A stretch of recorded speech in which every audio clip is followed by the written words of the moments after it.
안녕하세요. CR국어 양혜선입니다. 오늘은 조친문이라는 고전 수필에 대해서 한번 살펴보겠습니다. 자, 제목과 지은에 대해서 한번 살펴보고 들어가겠습니다. 제목의 조친문, 조는 근조할 조. 근데 근조란 말이 조금 생소하기 때문에 한 번 더 풀어야 되겠네요. 근조란 말은 위로하다, 연민하다 이런 뜻이 있고요. 자, 침은 바늘 침자죠. 바늘을 이루한다. 자, 바늘이 부러진 겁니다. 부러진 바늘. 자, 바늘에 부러진 바늘의 죽음이죠. 그러니까 바늘이 부러진 사실에 대해서 바늘의 죽음에 대해서 위로하는 그런 위로하고 예찬하는 그런 내용을 담은 문. 이때 문은 죽음에 대한 글이기 때문에 제문이에요. 제문. 자, 제문 형식. 추모하는 제문의 형식을 취한 글입니다. 기본적으로 일상생활을 바탕으로 바늘을 사용해서 그 여인이 사대부의 아녀자가 바늘을 사용해서 일을 하고 생계를 이어가다가 부러진 바늘 이야기이기 때문에 일상생활 소재를 바탕으로 그 경험을 바탕으로 자기의 생각이나 깨달음을 쓴 것이지 않습니까? 그러므로 당연히 자 일상생활 경험을 바탕으로 생각이나 깨달음을 전개한다. 수필의 특성을 갖고 있는 거죠. 자, 수필입니다. 근데 이 수필이 현대가 아닌 자 근대 19세기 중반에 쓰여진 수필이기 때문에 고전 수필이 되겠고요. 그리고 한글로 쓰여진 한글 국문 수필이 되겠습니다.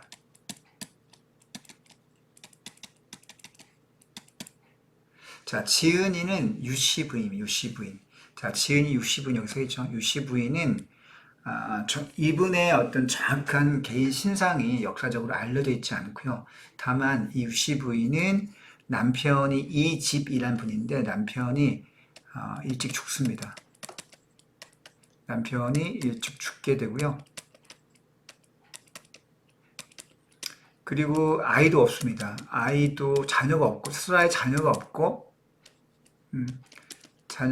남편이 죽어서 가난하게 살다가 이 바느질로 생계를 했던 그런 여인인데 다만 이 유시부인 이분이 어릴 때 사대부가에 자라면서 문학적인 재능이 있었고 또 글쓰기에 능했기 때문에 한글로 이렇게 제문의 형식이지만 굉장히 뭐랄까 깊이 있고 아름다운 한글 수필을 남기게 된 것입니다. 자, 이 글이 쓰여진 연대를 대략적으로 순조 임금 때 이 글이 쓰여진 걸로 그렇게 지금 추정이 되고 있는데요. 1800 약 40년경 1840년경에 이 글이 쓰여진 것으로 추정이 되고 있습니다. 그러니까 19세기 중반이죠. 지금부터 한 180년, 190년 전쯤에 쓰여진 글입니다. 자, 그러면 이 글이 부러진 바늘에 대한 추모의 내용을 담고 있으므로 이 지은이 유시부인이 어떻게 이 내용을 추모하고 있는지 그런 문학적인 장치랄까 정서를 주목해가면서 읽어가면 되겠습니다. 자, 시작을 해볼까요? 유세차, 모년모일의 미망인 모씨는 자, 유세차라고 하는 말은 무슨 뜻이냐면 다 한자어인데요. 이 제문의 첫 부분에 쓰이는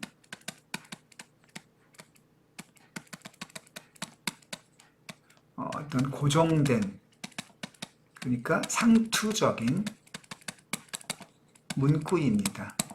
자, 그 뜻은 뭐냐면 올해 this year 영어로 this year 자, 올해의 차례 자, 올해의 혹은 이 해의 차례로 순서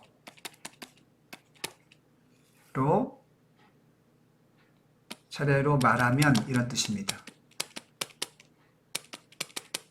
그러니까 영어로 바꾸면 쉬울 것 같아요. 그러니까 this year 뭐 이렇게 해석하는 걸로 생각하면 되겠습니다. 자, 이것이 이제 이 유세차 모논 모일 모일에 이렇게 시작한다면 이 구절은요, 기본적으로 이 글이 제문의 형식임을 알 수 있는 추모의 글, 제문의 형식임을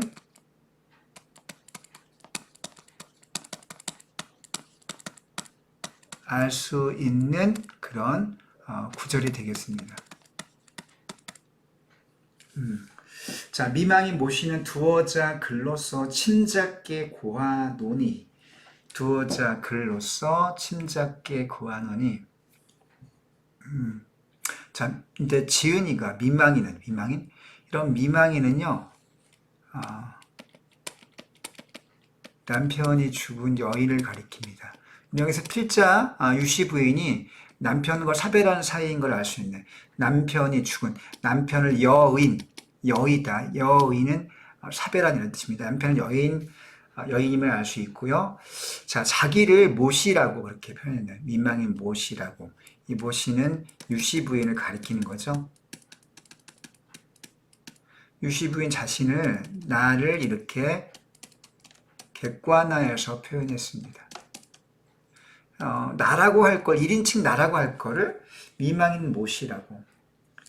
근데 선생님이 나는 누굽니까? 씨알학당의 구어 선생님. 이렇게 객관화해서 표현할 수 있죠. 이런 식으로 바꿔서 표현한 겁니다. 두어자 글러서 침작게 구하는, 침, 그냥 바늘침이라고 할 거를 자자를 붙이는 건요, 바늘 사람이라든지 사람으로 취급해 준 거예요. 여러분, 그러므로 이 침자라는 이런 단어를 통해서 우리는 이 글이 의인법이 쓰였음을 알 수 있습니다. 침작게 구하노니 인간 분노의 손 가운데 종요로운 것, 종요롭다는 뜻은요, 가장 중요한, 가장 기묘한. 자, 단어 뜻을 알아둬야 되겠습니다. 주의해서. 왜냐하면 이 글이 고전수필이기 때문에 지금 안 쓰는 우리 고유어나 한자가 많이 나옵니다. 그래서 어휘 문제는 반드시 출제가 된다라고 생각하고 여러분이 모르는 단어는 체크해서 기억해 두시기 바랍니다. 자, 사람들이 귀안이 여기는 것은 도초에 관한, 자, 가장 중요한 게 바늘인데 사람들이 귀히 여기지 않는다. 왜냐하면 도초에 흔하기 때문에. 자, 바늘이 흔하기 때문에 귀하게 여김을 받지는 못하다. 이런 얘기를 하고 있습니다. 자, 그 다음 달라 보겠습니다. 이 바늘은 한낱 작은 물건이나 이렇듯이 슬퍼함은 나의 정회가 남과 다름이라. 자, 나의 정회. 자, 정회. 돌이키는 정. 응? 나의 감정이, 나의 정회가 남과 다름이라. 특별히 크다는 거죠. 남과 다르다, 크다, 이런 뜻입니다. 자, 작은 물건이지만 바늘에 대한 나의 어떤 그 그리움, 또 안타까움, 그만큼 크다는 얘기입니다. 오 통제라. 자, 오 통제라. 통제, 고통, 안타깝다, 안타깝구나, 안타깝다, 또 고통스럽다, 슬프다, 이런 뜻입니다. 한자어인데요. 자, 필자가 자기의 정서를 직설적으로 노출하고 있습니다. 자, 그런 특징을 기억해 둬야 되겠고요. 그 다음에 여기 나라고 하는 서술자의 존재가 노출되고 있습니다. 서술자, 1인칭 서술자 나, 1인칭이 나는 허구적인 존재가 아니라 작가와 동일입니다. 작가와 동일 인물입니다. 작가와 동일 인물이에요. 허구적 존재. 자, 허구적 존재 아닙니다. 허구 아니고 실제 인물입니다. 자, 너를 얻어. 자, 지금 바늘을 너라고 표현했네요. 자, 사물 바늘을 1인칭, 인칭 대명사로 표현했다고 하는 것은 이 작품의 기본적인, 이 수필의 기본적인 표현법이 의인법임을 알 수 있게 해주는 대목이죠. 너를 얻어 손 가운데 지닌지 우금 지금까지. 우금 지금까지입니다. 27년. 자, 27년 동안 너를 지녀왔다. 아마도 이 여인의 나이가 바느질 결혼한 뒤에부터, 결혼 전부터인가요? 그러니까 나이가 한 40대 후반, 40대 중반 이상은 됐겠죠? 자, 27년 동안 바늘을 가지고 있은지, 바늘을 소지한 지가 27년이라는 뜻입니다. 어의 인정이 그렇지 아니하리요. 아니하리요. 자, 서리법이 쓰였네요.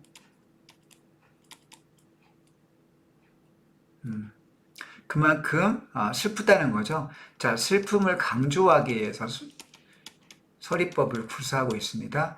그리고 아까 오 통제라 이렇게 종결 어미가 무슨 어미입니까? 연결하노라 이와 같이 뭐뭐 하노라는 영탄적 종결 어미, 영탄적 어조를 띠고 있네요. 눈물을 잠깐 거두고 심신을 겨우 진정하여 너의 행장과 회포. 행장은 너의 몸가짐과 품행. 기억해 둡니다. 몸가짐과 품행, 그리고 나의 회포. 여러분, 회포라고 하는 말은요, 기억을 꼭 해야 되겠습니다. 마음속에 품은. 자, 이게 돌이킬 회자의 그 안을 포차입니다. 마음속에 포옹할 때 안고 있다는 뜻인데, 자, 마음속에 회포, 마음속에 생각과 정, 마음속에 품은 생각, 정을 회포라고 합니다. 자, 그러니까 밖으로 꺼내놓지 않은 마음속에 담겨있는 생각이나 정을 이제 이 조치문이라는 제문을 통해서 밖으로 꺼내놓겠다는 거죠. 촉총이 적어 연결. 이런 총총이 굉장히 중요해요. 총총이라는 말은요, 우리 고유어인데 뜻을 기억을 꼭 해야 되겠습니다. 별표 하나 찍고 갈게요. 총총이는 이런 밤하늘에 별이 촘촘히 박혀있다 이런 표현을 쓰는 경우가 있는데 그걸 상상하면 되겠습니다. 자, 많은 별들이, 원래 뜻은요, 많은 별들이 촘촘하게 박혀, 많은 별들이 촘촘하게 박혀 또렷하게 빛나는 모양. 그러니까 여러분, 밤하늘에 시골에 가서 도시 대기 오염 심한 데 말고 저기 시골에 같은 데 가서 밤하늘을 바라보면 공기가 깨끗할 때 밤하늘에 많은 별들이 촘촘하게 박혀서 이렇게 또렷하게 보이는 모양이죠. 그러니까 회포를 총총히 적는다는 얘기는 그 바늘에 대한 그리움과 안타까움, 사무치는 어떤 그런 정서들을 말을 많이 깨알같이 적어서 쓰겠다라는 그런 표현인 거죠. 이런 총총이 그래서 모양을 가리키니까 여러분은 사물의 모양을 가리키는 우리가 뭐라고 합니까? 모양을 흉내내는 말을 의태어라고 하죠. 의태어. 자, 의태어를 사용해서 감각적으로 표현하고 있습니다. 자, 중요하네요. 적어서 연결. 영원히 이별한다. 영원히 헤어진다. 하노라. 역시 영탄적 어조가 되겠습니다. 자, 이렇게 우리가 지금 서사 부분, 우리가 모든 글이 처음, 중간, 끝이 3단 구성으로 되어 있다고 할 때, 이 제문의 형식 또한 처음, 중간, 끝이 있고, 자, 우리가 처음을 서사, 중간을 본사, 그 다음에 마지막 끝부분을 결사라고 합니다. 여기까지가 서사가 되겠습니다. 제문을 짓게 된 동기가 뭐냐? 너와 이별했다. 그죠? 바늘이, 자, 바늘과 이제 이별했다. 그리고 바늘과 이별한 뒤에 그 슬픔과 마음 회포를 풀기 위해서 제문을 적었다. 자, 동기를 표현하고 있습니다. 자, 이거 중요하다는 몇 가지 체크할게요. 여러분들, 일단 여기서 유세차라는 거 굉장히 중요한 형식이고요. 그때 이게 제문의 형식만 알 수 있는 구절. 자, 미망이라는 거. 자, 필자의 정보를 알 수 있네요. 모시, 객관화시켰고요. 자, 침자, 의인화시켰고요. 자, 그 다음 종유롭다, 가장 중요한. 그 다음 나라는 1인칭 서술자는 작가와 동일 인물입니다. 호구가 아니고. 자, 오 통제라 정설 직설적으로 표출하고 있고요. 자, 바늘을 사물에 의인화시켰습니다. 의인법이고요. 자, 그리고 그렇지 아니하리요. 서리법을 통해 슬픔을 강조하고 있고요. 자, 총총히 적는다. 자, 많은 별들이 촘촘하게 박혀있는, 또렷이 박혀있는 모양을 가리키기 때문에 의태어를 사용했다. 이런 표현상의 특징, 감각적 표현이 사용되었다. 그리고 오 통제라 연결하노라 속에 종결 어미 속에 어떤 어조? 영탄적 어조가 담겨있다는 사실을 확인해 볼 수 있겠습니다. 자, 다음 밑으로 가볼게요.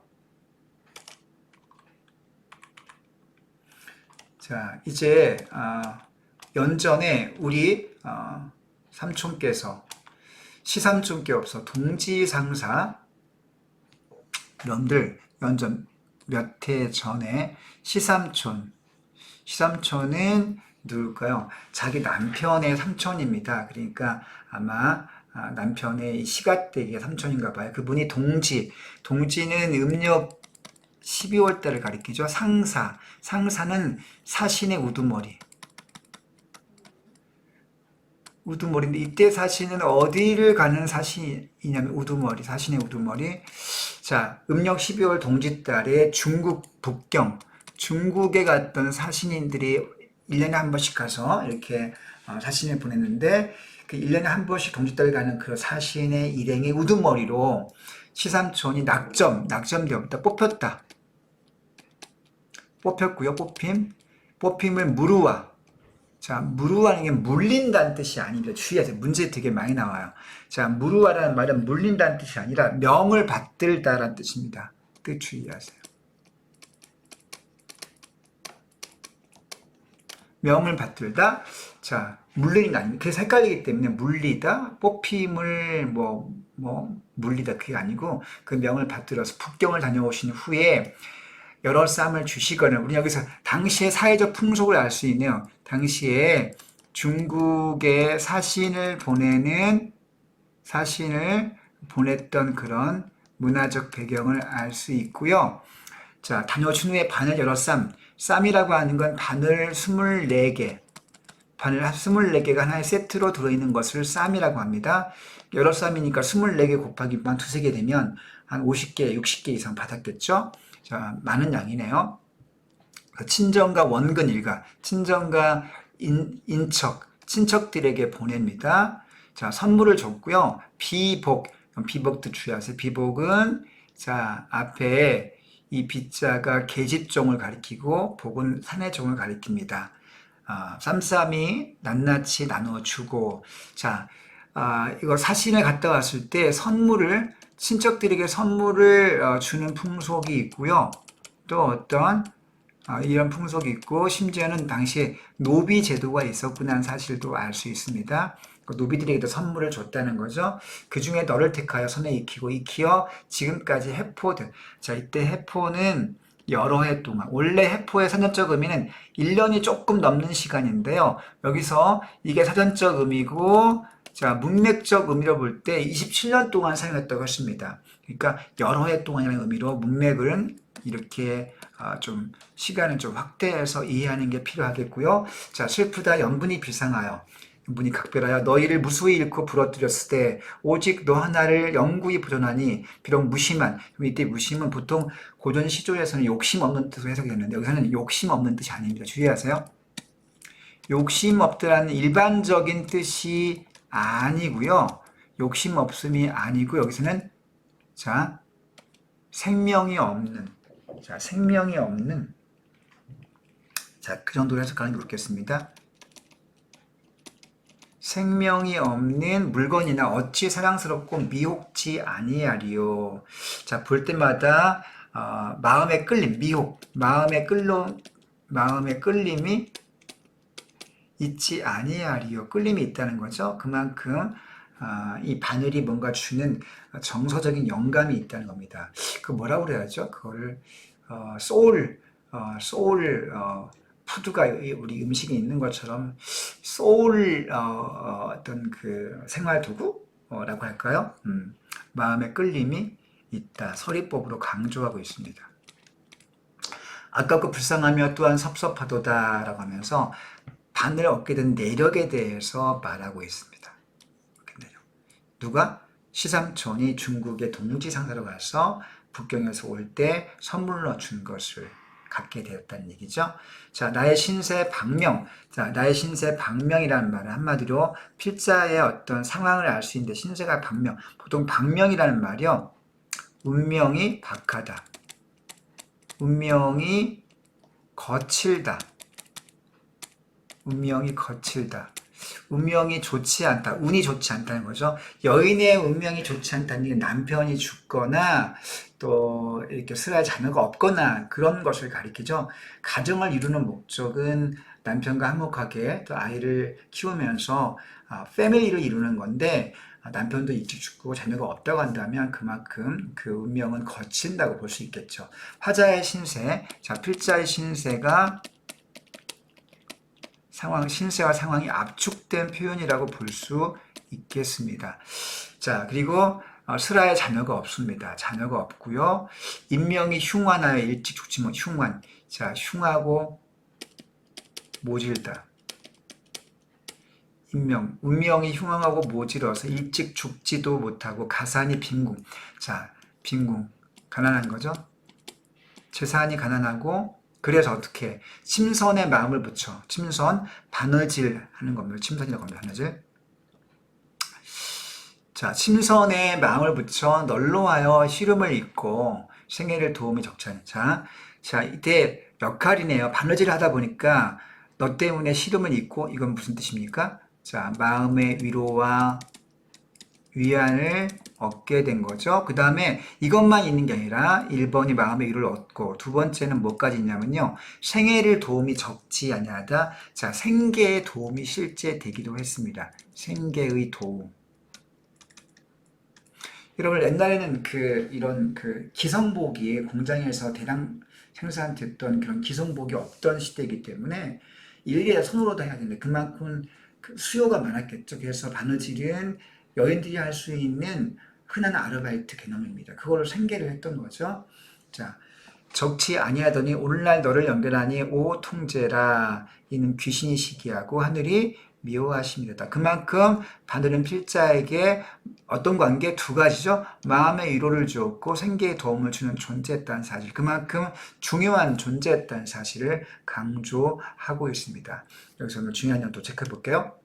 자, 바늘을 얻게 된 내력. 자, 시삼촌이 동지상사 갔다가 주었다. 단어나 보세요. 낙점과 그 다음에 무루와 단어도 주의하시고요. 자, 그 다음에 이런 걸 통해서 어떤 풍속이 있다? 사신을 보냈다는 풍속과 선물을 주는 풍속이 있다는 것, 노비제도가 있다는 풍속. 자, 그 다음에 무심한이라는 뜻이 욕심 없다는 뜻이 아니라 생명이 없다는 뜻이라는 거. 그 다음에 나의 신세 박명이라고 하는 것이 운명이 거칠다는 뜻, 필자 신세를 압축한 표현이라는 것. 그 다음에 가산이 빈궁했다. 그래서 바느질 통해서 마음의 위로를 얻고 생계의 도움. 이 두 가지 바늘과 필자의 관계에 대해서 내용을 기억해 두면 되겠습니다. 자, 다음 단락 보겠습니다. 아깝다 바늘이요. 어여쁘다 바늘이요. 자, 지금 이런 바늘이요 호칭을 부르고 있네요. 호격 조사가 쓰이고 있습니다. 마치 친구를 부르고 있네요. 자, 이건 우리가 말 건네매 어조, 말 건네매 어투라고 하죠. 자, 메모해 놓습니다. 말 건네매 어조, 말 건네매 어투. 이렇게 메모해 놓고요. 자, 마치 실제 대화체는 아닌데 대화하는 듯한 어조. 대화하는 듯한 어조. 실제 대화는 아니죠. 죽었으니까. 자, 실제 또 바늘이 말할 수도 없기 때문에 대화하는 듯한 어조를 쓰고 있다는 점을 기억해 둬야 되겠고요. 너는 미묘한 품질과 미묘한 성품과 특별한 재능을 갖고 있습니다. 재주와 그 다음에 성품을 갖고 있습니다. 자, 다음 페이지 넘어오네. 아까 여기 바늘이와 바늘이 이 부분은요, 호격조사 쓰인 부분인데 표현법상으로는 이렇게 막 갑자기 부르기 때문에 돈호법, 호칭을 갑자기 부르는 걸 돈호법이라고 하고요. 그 다음에 뭐뭐 이어여라고 영탄적 어조를 갖고 있기 때문에 영탄법이기도 합니다. 영탄법, 돈호법. 자, 그렇게 그 다음에 바늘 두 번 나왔죠. 반복법을 쓰기도 하고 있네요. 자, 이런 표현법도 동시에 동어도 있다는 거 기억해 둬야 되겠습니다. 다시 한번 물 중에 명물이요 사물 중에 이름난 물건이요 철 중에 쟁쟁이다. 여러분들 자 무엇의 무엇이요 무엇의 무엇이라. 자 앞뒤가 문장 구조가 유사하게 지금 만나고 있죠. 자 구절이 대응을 이룬다. 구절이 대응을 이룬다. 뭐라고 대꾸법이 쓰였네요. 대꾸법. 자 대꾸법은 유사한 문장 구조가 반복되고 있다는 사실을 알 수 있네요.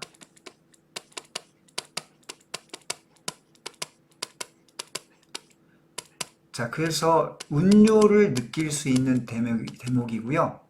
여러분들, 이 부분에서 우리가 이 글이 수필이어서 산문이지만 전체는 글의 특징이 전체는 산문적입니다. 그죠? 줄거리이기 때문에 산문적인데 이 부분만큼은 운율을 느낄 수 있습니다. 그죠? 그래서 물 중에 명물, 글자 수가 어떻게 됩니까? 3, 4, 3, 4조가 반복되고 있어요. 철 중에 명물, 글자 수가 물 중에 3, 명물이오 4, 철 중에 3, 쟁쟁이라 4, 민첩하고 날래기는 4, 4, 3, 4. 그죠? 자, 이런 식으로 3, 4조의 어떤 운율을 느낄 수 있고요. 이 부분 그래서 뭐라고 합니까? 운문적인 특성을 지니고 있는 부분입니다. 이 부분만큼 전체는 산문인데 이 부분은 운문적이다. 이런 요소가 있다는 사실을 꼭 기억해 둬야 되겠고요. 문제에 많이 나옵니다. 자, 그 다음, 철. 자, 철 사물 중에 쟁쟁. 여러분, 쟁쟁이라는 건요. 자, 쇳소리 쟁자입니다. 쇳소리, 쟁쟁하다. 한자어입니다. 쇳소리 쟁자인데요. 소리를 표현하는 한자이기 때문에 기본적으로 의성어입니다. 의성어를 쓰고 있다고 하는 건 이 글이 자 감각적인 표현으로 되어 있다는 사실을 알 수 있네요. 자, 그 다음에 민첩하고 쟁쟁이라 민첩하고 날래기는 백대의 합객이요. 자, 합객이다. 은유법이 쓰였네요. 그 다음 이요 앞뒤가 중요. 자, 요거 뭐뭐이요 뭐뭐이라. 그 다음 뭐뭐이요 뭐뭐이라. 자, 이요가 두 번 쓰였지 않습니까? 자, 문장을 쭉 열거하고 있습니다. 침자, 즉 바늘의 인품과 성품과 재질과 재능을 쭉 열거법으로 열거하고 있다는 거죠. 그리고 은유적, 즉 비유법도 사용이 되고 있습니다. 굳세고 굳기는 만구의 충절을 듣는 듯한지라. 자, 굳세고 굳기는 성격이 굳셉니다. 자, 충절을 듣는 듯하도다. 자, 이렇게 지금 보면 예찬을 하고 있습니다. 여기 보면 어때요? 최고다, 짱이다. 한마디로 짱이라는 뜻입니다. 그래서 바늘의 어떤 품성과 재능, 재주를 뭐하고 있습니까? 예찬이라 하고, 자, 예찬의 뜻을 보이고 있죠? 자, 그것들을 기억해 두고 있으면 되겠습니다. 능나와 비단, 능나는 비단입니다. 비단과 비단의 남봉과 공작을 쓰는 월제. 자, 남봉은 난세와 봉황이니까 아주 그 화려하고 좀 고난도의 그 새 문양이죠. 그 문양을 실제 반을 통해서 술을 놓습니다. 이건 좀 고급 기술이죠. 그때 그 민첩하고 신기함은 귀신이 돕는 듯하니 어찌 인력이 미칠 바리요. 뛰어난 능력을 보여주고 있다는 거죠. 이것도 역시 서기법을 쓰고 있는데 그의 능력을 예찬하고 있습니다. 자, 오 통제라 또 계속 영단법하고 있네요. 자식이 귀하나 손에서 놓일 때가 있고 비복, 아까 뜻이 무엇입니까? 계집종과 그 다음에 사내종. 자, 비복이 순하나 명을 거스를 때가 있나니. 그렇죠? 아무리 그 순종을 잘하고 명을 잘 받드는 그런 종들이 있다더라도 때로는 어때요? 성질 부릴 때 있겠죠? 자, 그렇지만 너의 미묘한 재질이 나의 전후의 순응함을 생각하면 자식에게 지나고 비복에게 지나느니라. 자, 자식보다 또 비복보다 더 에게 지나다, 에게 지나다. 자, 에게 지나다는 무슨 뜻입니다? 뭐뭐보다 더 낫다, 뛰어나다 이런 뜻이 되겠습니다. 뛰어나다 이런 뜻이 되겠고요.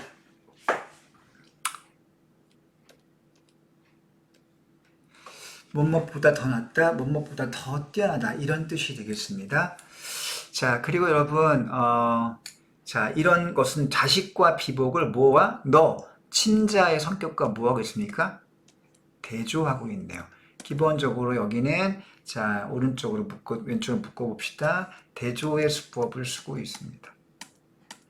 바늘과 누구를? 자식 혹은 비복과 대조하고 있네요. 자, 그 다음 볼게요. 그만큼 각별한 인연이라는 거죠. 자, 천원으로 집을 내. 그만큼 각별하고 소중한 존재이기 때문에 아무렇게나 보관할 수 없죠. 우리가 소중한 어떤 사물들을 잘 싸매고 곱게 포장해서 좋은 곳에 놓거나 몸에 지니고 다니는 것처럼 우리가 가족 사진 같은 거 이렇게 핸드폰이나 또 이렇게 지갑 같은 데 소중히 넣어 다니지 않습니까? 잘 이렇게 포장하거나 잘 싸서 그거와 똑같은 것처럼 이 필자 역시 바늘을 소중히 여겼기 때문에 그냥 보관하지 않고요. 천은으로 집을 내. 자, 바늘의 집을 만들어 줍니다. 그러니까 바늘 보관 케이스라고 할 수 있죠. 천은 아주 좋은 은입니다. 좋은 은박지 같은 거 은으로 집을 만들어. 자, 바늘 보관 케이스죠. 바늘 보관함 케이스 함을 만들고 그 함 위에다가 오색 5가지 색깔을 파란이라고 하는 거는 범랑이라고 해서요. 어떤 색깔을 칠하는 거 색깔. 도자기의 어떤 그 도자기에 칠하는 어떤 그런 요소인데요. 범랑이라는 장식을 그 위에 장식을 합니다. 보관함 위에다가 그리고 그것을 그 상자를 조그만 케이스 보관함을 조그만 거를 곁고름이라고 하는 건 이제 몸에 지니는 거죠. 몸에 지닙니다. 몸에 지니고 다녔어요. 자, 부녀의 놀이개 다니면서 놀이개는 장식품이에요. 장식품. 우리가 목걸이하고 팔찌하는 것처럼 자, 그런 놀이개로 삼았습니다. 당시 여인들이 바늘을 조그만 상자 케이스에 담아서 거기에 장식을 한 다음에 장식품처럼 놀이개로 갖고 다녔다는 사실을 그런 문화적 풍속을 또 알 수 있네요.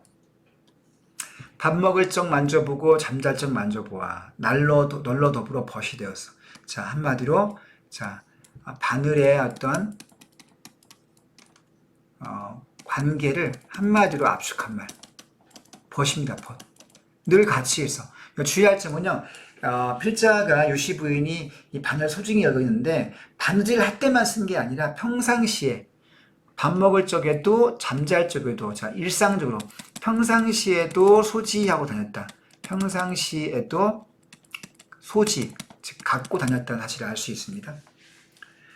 자 여름낮에 주렴이며 겨울밤에 등잔을 상대하여 여름낮에 여러분 방에 치는 커튼이 발 커튼 이렇게 쭉쭉쭉 내려오는 그 창문 앞에 치는 발 같은 거 있습니까? 그런 발 밑에서 바느질하거나 겨울밤에 등잔불 밑에서 바느질할 때, 자 누비는 바늘, 호우는 바늘, 감치는 바늘, 박는 바늘, 공 굴릴 때 바늘. 자 이건 다양한 바느질의 종류를 열거해 놓고 있네요. 자 겹실을 깨웠으니 복미를 두드리는 듯 복미. 자, 봉황새라고 하는 아주 그 전설 속에 나오는 그런 그 화려한 새의 꼬리를 두르는 듯 땀땀이 떠나갈 적, 한 땀 한 땀을 떠나갈 적에 수미, 자, 머리와 꼬리가 서로 상응하고, 서로 조응하고, 솔솔이 붙여. 솔은요, 그, 바느질할 때 서로 옷섭이 맞대는 부분이 있습니다. 그 맞대는 부분에 바느질 한 땀을 솔이라고 합니다. 바느질. 그 솔과 솔을 맞대는 거죠. 그 바느질을 붙여냄의 조화가 무궁하다라고 해서 바느질의 어떤 재주, 평소에 늘 같이 하고 자 그런 것들을 소개해 주고 있습니다. 자 이 부분은요. 자 어때요? 그 누비고 호고 감치며 박은 둥글 때 바느질의 종류하고 자, 그것들 어떻게 묘사하고 있네, 자, 묘사하고 있고요. 그 다음에 일상을 함께 했으면 또 이렇게 소개해 주고 있습니다. 자, 이쯤 중간에 잠깐 중요한 부분을 또 한번 치고 넘어갈게요. 확인해 보겠습니다. 위에 올라갔을 때요. 기본적으로 아까 자, 여기 대구법이 사용되고 있다. 열거법이 사용되고 있다. 그래서 운율이 부분적으로 운문적이다. 전체는 산문적인데 부분적으로 운문적. 굉장히 중요한 내용이고요. 3, 4초의 운율을 부분적으로 갖고 있다. 쟁쟁이란 건 뭐다? 의성어다. 의성어. 감각적인 표현을 쓰고 있다. 그 다음에 합격은 비유, 은유가 쓰이고 있고요. 자, 그 다음에 기본적으로 바느질의 품성과 능력을 예찬하고 있다는 점 기억해 둬야 되겠고요. 그 다음에 비복과 자식이 소중하고 굉장히 중요하지만 네가 더 짱이다. 그래서 대조해서 바늘의 소중함을 강조하고 있고요. 뭐뭐에게 진하다, 뭐뭐 더 낫다라는 비교적 표현입니다. 그래서 어떻게 합니까? 은으로 쌓아서 파란 장식을 범랑 장식을 한 다음에 벽구름에 채우고 잠잘 때에도 보고 밥 먹을 적에도 보고 평상시에도 늘 바느질 할 때만 소지하는 게 아니라 바느질 할 때 외에도 평상시에도 소지를 하고 있다. 한마디로 벗이라고 압축할 수 있다. 자, 한번 필자와 이 바늘의 관계를 압축한 편이 바로 벗이 되겠습니다. 그래서 바늘 종류를 쭉 묘사하고 있다는 점 거기까지 했고요. 이제 다음 부분 보겠습니다. 자, 이 생에 100년 동거하렸더니 평생을 같이 살려고 하였더니만 오 통제라 오 애제 슬프구나 또 이렇게 감탄하고 영탄적 오조로 슬픔을 표현하고 있네. 바늘이여 금년 10월 초 10일 음력 10월 초 10일 자 10일 술시는요 저녁 7시부터 9시 사이를 가리킵니다. 그러니까 등잔불을 켜놓고 등잔불 아래에서 낮 시간이 아니고 저녁 시간에 등잔불 희미한 등불 아래에서 관대는 관복입니다. 관복. 자, 관리가 있는 관복에 깃을 달다가 무심 중간에 얼떨결 아무 생각 없던 무심 중간 얼떨결에 작은 똥 여러분 작은 똥은요 여러분 작은 동이 어떤 뜻입니까? 굉장히 중요한 의미를 지니고 있다는 거 여러분들이 느낌을 가져야 되겠습니다. 작은 동 한마디로 우직근 정도로 생각할 수 있겠는 작은 동. 자, 부러지는 모양입니다. 자, 의태입니다. 의태요. 자, 적으세요. 여러분 이 작은 똥은요 작고 단단한 어떤 그런 물질이 똑하고 소리를 내며 부러질 때, 자, 작고 단단한 사물이 갑자기 부러지는 모양을 가리킵니다. 자, 한마디로 의태어고요. 역시 이것도 감각적인 표현이 되겠네요. 작은 똥 부러지니 깜짝 놀라워라. 야, 봐야 바늘이여 두 동강이 났구나. 자, 밤에 작업하다가 어두운 데에서 아마 힘을 잘못 줬나 봐요. 그래서 부러졌습니다. 정신이 아득하고 혼백이 살라나요. 마음을 빠는 듯 붓고, 자, 마음이 빠지고 두골 머리가 깨쳐내는 듯 이습도로 기절까지 하였대. 기절. 자, 여러분들 여기는 어떻습니까? 그만큼 충격적이라는 걸 어떤 식의 표현법을 쓰고 있나요? 과장법을 사용하고 있고요. 뭐뭐하는 듯 직유법을 사용하고 있습니다.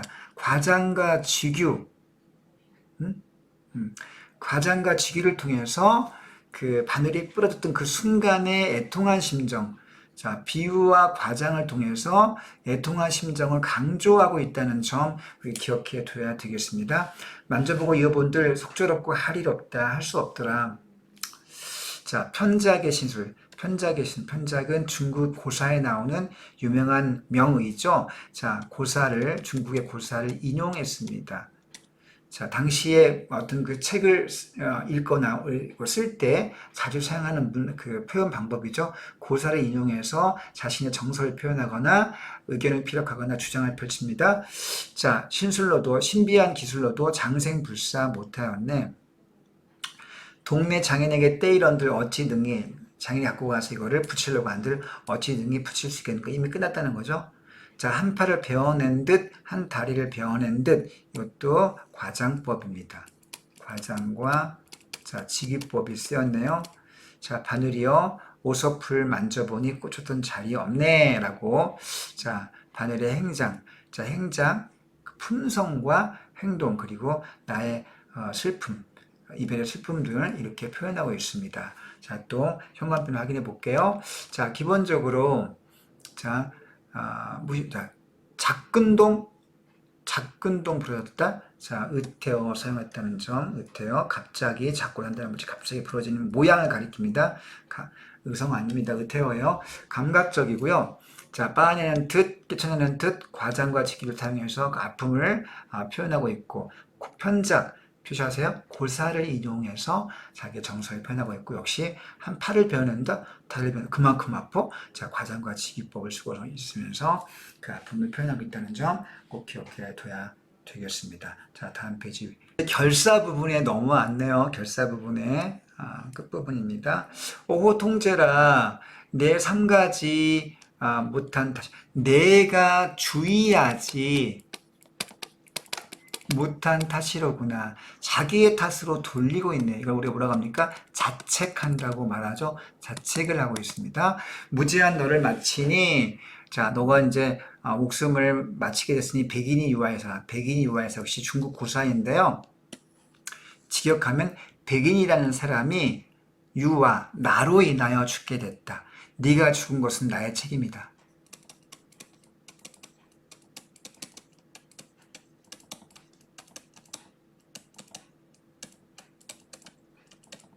자, 그래서 실제 내가 죽였다는 뜻이 아니라 가까운 친구가 자기를 아끼던 친구가 죽게 됐는데 그 친구의 죽음을 미처 말리지 못한 것은 참으로 내가 잘못이다라고 한탄하는 그런 대목입니다. 역시 중국의 고사를 아까 편작의 신술 부분 나왔죠? 그 부분과 똑같이 중국 고사를 인용하고 있다는 사실을 알 수 있고요. 자, 그 슬픔을 표현하고 있네요. 자, 누를 하나여 누구를 원망하리요. 누구를 원망하며, 자, 누구를 한탄하면 누구를 원하리요. 이것도 역시 대꾸법이 쓰였고요. 대꾸법이 쓰였습니다. 한자로는 수, 원, 수구. 누구 숫자에 원망할 원자, 누구 숫자에 원망할 구자에서 수원, 수구라고 한자성어로 표현됩니다. 수원, 수구. 자, 이것도 대꾸가 썼다는 거 기억하십시오. 능란한 성품과 공교한, 자, 공교한 아주 섬세하고 기교가 있는, 섬세하고 기교가 높은 그런 재질을 나의 힘으로 얻지 다시 바라리요. 자, 절묘한 의형은 눈 속에 삼삼하고, 의형은요, 여기서 어떤 뜻이냐면, 몸가짐의 태도, 절묘한 또 몸가짐과 태도.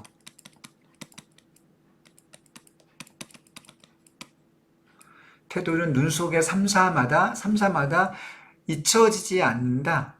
눈앞에 보이는 듯 뚜렷하다.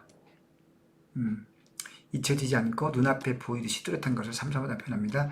삼삼과 특별한 품제는 타고난 재주. 품은, 그러니까 이 품자는 타고난 품자입니다. 타고난 재주는 심회가 삭막하다. 자, 깊은 어떤 정서가 아주 아프다는 뜻입니다. 자, 심해가 삭막하다. 그만큼 마음이 무겁다. 안타깝다. 자, 이렇게 해서 그 그리움, 자책과 동시에 그 그리움을, 삼삼하다의 그리움이 표현되죠. 그리움이.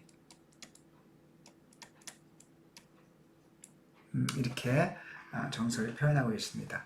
내 비록 물건이나 무심치 아니하면 후세에 다시 만나. 자, 다시 만나. 재회를 기원 소망하고 있네요. 재회 기원 소망하고 있습니다. 평생 동거지정을 다시 이어. 동거지정, 백년고락, 일시생사. 자, 동거동락하는 거죠. 동거지정을 다시 이어 생사를 한 가지로 하기를 바라노라.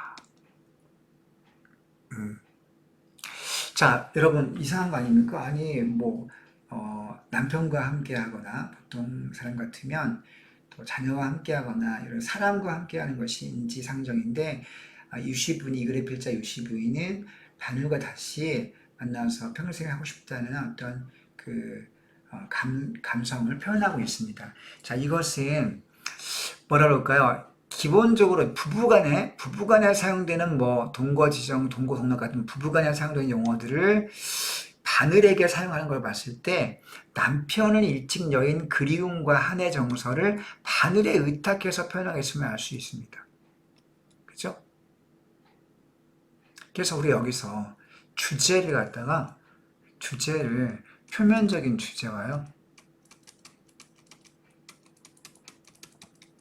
그 뒷면에 있는 이면적 주제라는 표현을 쓰죠. 이면, 이때 이는 두이자가 아니고 속리자, 속에 있는 이면적인 주제, 속리자에 이렇게 두 개를 구분해 볼 수 있는데요. 표면적인 주제는 바늘의 부러짐에 대한 한탄, 그리움을 표면적인 주제라고 할 수 있다면 사실은 그 이면 속에 바늘의 부러짐을 한탄 그리움, 바늘과 이별한 것을 한탄하고 있지 않습니까? 그거를 이면적으로 탐구해 간다면 어떻게 볼 수 있을까요? 그렇죠? 남편과의 남편과의 사별에 대한 한탄과 그리움을 그 속에 담고 있다고 할 수 있다. 자, 이렇게 정리해 볼 수 있겠습니다. 자, 그리고요, 기본적으로 표현상 특징을 얻는 다양한 표현법이 쓰이고 있는데요. 기본적으로 뭐가 있습니까? 의인법, 그 다음 두 번째, 그 다음에 서리법을 통해서 감정을 섞이고 있고요. 영탄법이 있어요. 뭐뭐 통제라 영탄, 서리법, 영탄법. 그 문장을 쭉 열거할 때 어떻겠습니까? 대꾸를 쓰고 있고요. 그래서 운율이 생겨나고 있고요. 그 다음 또 어떻게 되고 있습니까? 과장법이 있어요. 과장. 비유가 쓰이고 있고요. 그 다음에 과장이 쓰이고 있고요. 그 다음에 또 어떻게 쓰입니까? 감각적인 표현도 쓰이고 있습니다. 감각적인 표현도 쓰이고 있는데요. 자, 의성어로 쓰이는 건 딱 하나입니다. 쟁쟁, 철중의 쟁쟁이라. 의태어는 두 개 정도가 나오는데요. 뭐가 나왔습니까? 아까 총총이, 그죠? 총총이하고 하나 더 있었는데, 작근동. 자, 작근동, 부러지다. 자, 이런 것들이 쓰였고요. 그래서 쟁쟁은 한자어입니다. 쟁쟁은 한자어고, 총총이와 작근동은 우리 고유어입니다. 자, 이렇게 표현해 볼 수 있고요. 자, 이거 번째 마지막으로, 전체는 산문적인데, 부분적으로 운율이 있어서 부분적으로 운문적이다. 자, 그 다음 어때요? 자, 여성의 섬세한 문체. 여성의 어떤 섬세한 문체를 우리가 느낄 수 있다. 여성의 섬세한 문체. 예컨대 우리가 이거를 뭐라고 합니까? 내간체. 안내자의 편지간체. 여성의 문체라고 합니다. 내간체 어떤 문체 특성을 볼 수 있고요. 네. 자, 이런 특징들을 쭉 보고, 고유어가 많이 사용되고 있어요. 한자도 물론 쓰이지만 고유어가 많이 사용되고 있다는 것도 우리가 특징으로 볼 수 있겠습니다. 자, 다양한 표현이 쓰이기 때문에 여러분들 주의해서 기억해둬야 되겠고요. 자, 이 부분이 이번 시험에서 중요한 어떤 그 성적을 가르는 부분이 될 수도 있을 것 같습니다. 자, 이제 뒷부분의 학습 활동을 빨리 체크해보고 2번 볼게요. 2번 표시 단어 적성이나 장점은 무엇이냐? 자, 특별한 재치가 있고 민첩하고 날리고 굳세고 곧다. 이 장점이고요. 자, 필자 바늘에 부여한 가치를 필자 연관해서 한번 생각해보자. 자, 그래서 자식이나 피보다 더 중요하다. 이게 이제 백년고락을 함께한다. 자, 이렇게 생각했다는 거. 어떤 가치를 더 귀중하다. 그래서 고락을 함께한다. 이렇게 정리해 볼 수 있겠고요. 자, 그 다음 글쓰기 간습 굉장히 중요한데, 글쓰기 간습. 자, 제문 형식을 택하였은 이유가 무엇이냐? 어떤 표현법을 하려느냐? 형식을 택한 이유는요, 자, 안타까움과 슬픔을 더 강조하기 위해서입니다. 그 이유가, 자, 사용평범은 뭡니까? 의인화하고 반복법을 쓰고 있다는 거죠. 자, 그 다음에 필자의 심리적 상황을 신체 감각에 빗댄 표현들이 있다. 어떤 거 발표하세요? 두고를 깨친다, 고를 깬다, 팔을 베어낸다, 달을 베어낸다. 신체 감각에 빗대고 있죠. 그것이 중요한 표현이 되겠습니다. 자, 그 다음 밑에 보면요. 백인이 요하이사 이런 표현 나오죠. 자, 이것은 어떤 뜻입니까? 고사를 이용해서 심리를 드러냈다 하는 걸 알 수 있고요. 또 여기 보면 누를 하나며 누를 오나리요. 여기에는 어떤 분비를 쓰였습니까? 여기에는 대꾸를 하였다고 하는 거 알 수 있고요. 자, 그 다음에 다음 페이지. 사용되는 당시의 사회 문화적인 특성이 무엇인지 확인하는 문제. 자, 밑에 이게 보게 되면 여기 내용 중에 어떤 내용인지 확인해 봅시다. 기본적으로 노비 제도가 있었다. 노복. 자, 비복에서 알 수 있죠. 노비제도 전체를. 그 다음에 사신을 보내겠다. 동지상사가 같다는 점. 그 다음에 외국을 다녀왔을 경우에 친직에 선물 줬다. 자, 바늘쌈을 주었다는 거. 선물 주고 비복도 나눠줬다. 이것도 어때요? 자, 비복도 나눠줬다. 이런 내용을 알 수 있죠. 자, 이런 풍속도 알 수 있죠. 여인들이 바느질을 통해서 익힌 풍습이 있었다. 그 다음에 익히고 익히어. 여인들이 익히는 풍습이 나오죠. 중요한 점은 주의할 점은 바느질 풍속이 있긴 하지만 바느질을 통해 생계를 한다? 생계가 일반적인 바느질을 통한 생계? 이거는 일반적인 현상은 아닙니다. 그거 주의하세요. 바느질을 배우는 것은 일반적인 현상인데 바느질을 통해서 이 유씨 부인처럼 생계를 이어가는 것은 일반적 현상은 아니라는 거, 그거 구분해서 기억해 둡시다. 자, 그 다음에 자, 다음 부분에 반영된 여인들의 어떤 삶의 모습, 문화를 통해서 자, 은으로 집을 만들어서 벽구름에 채우고 놀이개를 갖고 있습니다. 이거 뭐요? 바늘 보관집을 만들어서 놀이개처럼 달기도 하고 다양한 종류의 바느질을 했으며 자, 집안 남자가 입는 옷을 늦은 시간까지 만들기도 했다. 이런 사실을 알 수 있네요. 자, 밑에 보면 다른 여성이 쓴 다른 의가 비교해보자라는 얘기하고 있습니다. 그런데 허난설원이라는 여인이 지은 규원가라고 하는 그런 내용이 나오는데요. 거기서도 보게 되면 규원가에서도 침선을 비롯한 일을 하면서 규방에서 지내는 여인의 방에서 지내는 조선시대 여인의 모습이 나오고 비슷한 공통점입니다. 침선을 하고 있다는 점 공통점이 있는데요. 규원가에도. 자, 그러나 차이점은 규원가에는 남편에 대한 원망의 감정이 들어있습니다. 여기 규원가에는 원망의 마음이 들어있는 남편이 바람을 피거든요. 자, 죽지 않고 살아있는데 바람을 펴서 원망 감정이 표현되어 있고요. 신세한탄을 하고 있습니다. 그래서 봉건적 질서하에서 여성에 대한 여성의 차별, 여성의 어떤 한 같은 것들이 드러나 있습니다. 봉건제 하에서, 가부장제 하에서. 자, 그게 규원가의 특징이라고 볼 수 있습니다. 여러분, 근데 여기 이 작품에는 가부장제의 어떤 모순 같은 거, 그런 것들이 드러나 있지는 않죠. 그 차이를 겪어봅시다. 규원가에는 가부장제 하에 여성의 한이 드러나 있다. 남녀 차별의 어떤 그 슬픔이 드러나 있다. 그러나 이 조치문에는 그러한 내용은 들어있지는 않습니다. 다만 공통점은 여인들이 침선, 바느질을 했다는 점에 공통점이 있고요. 그 차이를 기억해 두시기 바랍니다. 혹시 문제 나올 수 있습니다. 다음 보면요. 조치문과 비교해서 읽어보자는 얘기 하고 있네요. 그 글의 형식을 주의해서 봐야 되겠습니다. 보고 싶은 나비야. 나비는 뭡니까? pet, 그러니까 양이, 고양이를 이렇게 부르는 이름이네요. 그러므로 편지글입니다. 편지글 형식입니다. 아마 이 고양이도 아마 죽었나 봐요. 공통적으로 추모와 고백은 공통점인데요. 추모적 고백적은 조치문과 공통점입니다. 그렇겠네요. 조치문과 공통점이 되겠고요.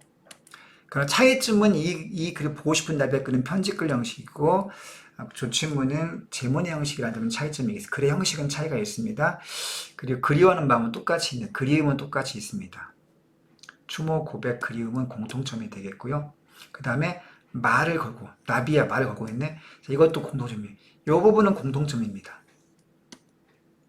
그리움, 추모, 고백, 말 건넴의 어투. 차이점은 뭡니까? 편지글과 제문의 형식 차이가 있네요. 자, 어쩌고저쩌고 하면서 쭉 나옵니다. 뭐, 잘 있어라. 이렇게 얘기를 하고 있네요. 자, 그러면 내가 조금만 더 빨리 너희가 아픔을 알아듣자면 병원 때 가서 자책하고 있네요. 자책이라는 점도 공통점이네요. 조치문에서도 내가 너 좀 더 조심히 다뤘으면 너가 이렇게 부러지지 않았을 텐데 라고 하는 자책 부분이 나오지 않습니까? 자, 이것도 공통점이 됩니다. 자, 언젠가 다시 만나겠지. 그때 후회 없이 줄게.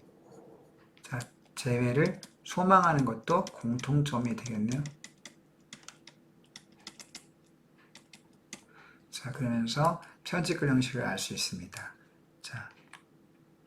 자, 내용 강식의 측면에서 공통점과 차이점 뭐냐? 그죠? 이른 안타까움, 그리움이 그리고 맑은 놈의 어투, 이 세 가지는 공통점이 이런 얘기를 하고 있네요.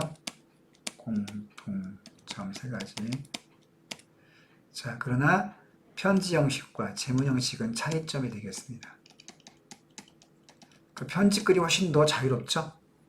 제문은 서본결을 같이 해야 되고 유세차, 모년 모의 같은 특정한 상식 표현을 써야 되기 때문에 편집글이 조금 더 자유롭습니다. 자, 그런 차이가 있겠네요. 자, 이렇게 해서 설명을 마치겠습니다. 자, 빨리 끝내는 게 중요하니까 여기서 확 끝낼게요. 여러분들 수고 많았고요. 잘 정리해서 시험 때 좋은 결과 있기 바랍니다. 안녕! 파이팅!